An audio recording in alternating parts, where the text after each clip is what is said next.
rəqsanəyə məndən çox zəng edən, həbsxanaya pay göndərən olmayıb.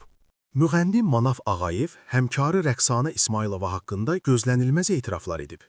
Milli Azın məlumatına görə sənətçi tarixin bir günü verilişində həbsdə olduğu dönəmdə Rəqsanəyə göstərdiyi diqqətdən danışıb. O bildirib ki, bu mövzunu indiyədək açıqlamasa da, çətin günündə ifaçını tək buraxmayıb. Xasiyyətim belədir, insanın dar günündə yanında olmaq istəyirəm. Çıxandan sonra da Rəqsanəyə zəng edib ağlayaraq onu təbrik etmişəm.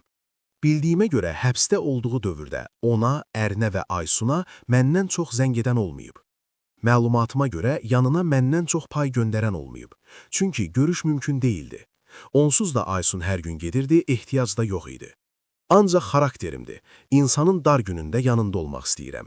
Yaxşı günündə Rəqsanə ilə illərlə danışmamışam. Zindanın ona qadın üçün nə demək olduğunu bilirəm. Rəqsanə yaxşı qızdır.